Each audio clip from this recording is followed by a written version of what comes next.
tour of our venomous room here at Crutchfield Farms. I think my dad's already in here. We're gonna go ahead and get started. Hi, welcome.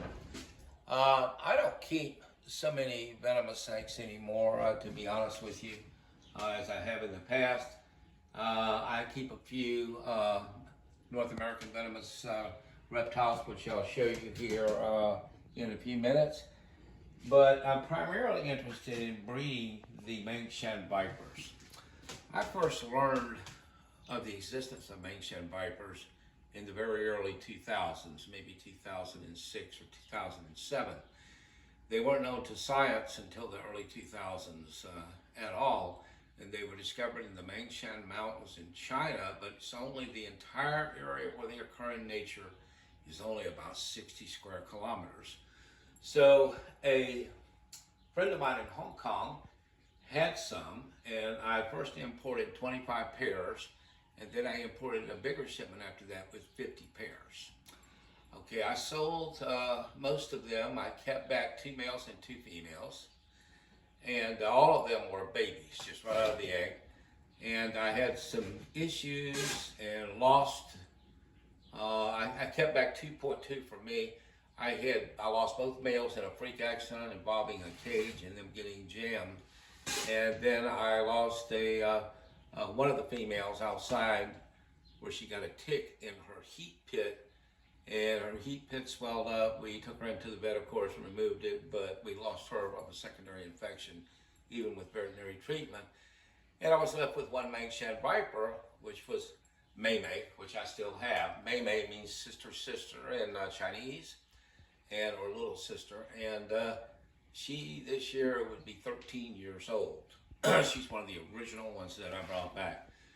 So after I lost those, I was able to procure 2.2 more, representing 3 bloodlines from here in the United States, but they were young and I had to rear those up. So once I did all of that, then I had to sort of figure out how to breed them, and that's been a major project here, a project goal for quite a while. They've only been bred a very few times in captivity in the United States. I only think they've been captive bred once, and that was by the San Diego Zoo. So after researching all I can find out about where they're from in terms of their climate and temperature and rainfall and so forth, I decided to design a specific habitat specific for Mangshan vipers in order to breed them. So let me show you what I did. First of all snakes need more space than we give them normally. So in this case, this may be a little bit of overkill, but I wanted to make sure it was right the first time. This enclosure is 18 feet long. It's built all inside of a building. It sits off the ground about 3 feet, the floor. It's 4 feet deep, but it sits 5 feet up from the ground. So basically the snakes on the big logs can climb up 8 feet literally off the ground.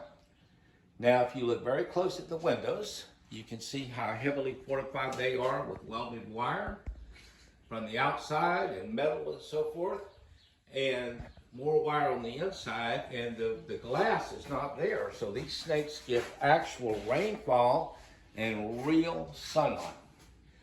Now, I designed the doors, one door on the end and the other door right here, and I'll show you how that works.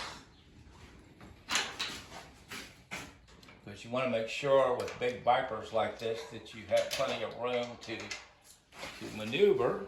So let me show you here. There's a big viper right there. You can see there may be one here, and there is. So let me show you the kind of an animal we're talking about. This is an actual Mangshan viper. And this is a male.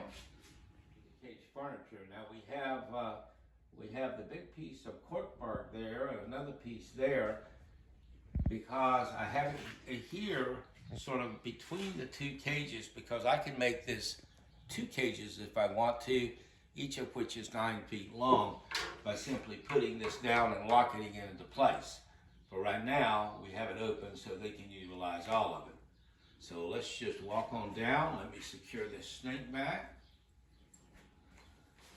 Now, you're very careful not to mash his tail or anything Not like to that. scare it. I don't poke their tails because I don't want it trying to bite me. What I want it to do is to not try to bite me ever, and it's just safer for me and safer for the snake. So there's no point in making it hurry by snapping his tail or pushing his tail with a snake hook to make it go faster. So come on down and let's, now you can see the other side is very similar to that. We do have in the window here, we have a sort of a basking platform there. And it's there because we have, in addition to them getting real unfiltered sunlight, they get UVA and they get UVB. Now, let me say this. What we do, the problem we have here is I'm not sure we could get them cold enough. That was my biggest concern. So what we designed, I designed this cage last year and it was completed in August and the snakes were moved in. So beginning in October, we normally keep the air conditioner here to 80 degrees Fahrenheit. And beginning in October, I would lower it 10 degrees per month until we got down to January. It's actually down then to about 60 degrees roughly. And I left it at 60 degrees the entire month of January as well as most of February. Now what that means is that the ambient temperature in here should stay right around 60 degrees even though the windows are open. But at night, it could drop much colder than 60 degrees if it gets cold outside because there's no heat in here. And it got cold enough last year that we temp gunned the Mangshan Vipers down to 47 degrees. That was their skin temperature, not their core temperature. And this year, for the first time, we have actually seen copulation. And we are hoping. The trip to my venomous room is not complete without a personal visit to Pancho. This is Pancho. He is a banded Gila monster. And he's been living with me, for him and his girlfriend, for about almost 20 years now. And he was an adult about the same size he is when I got him. And supposedly his parents were of Utah origin. What we used to call a banded Gila monster or Heloderma suspectum cinctum. But anyway, I think of him more as a good friend than anything. And this is Pancho. He is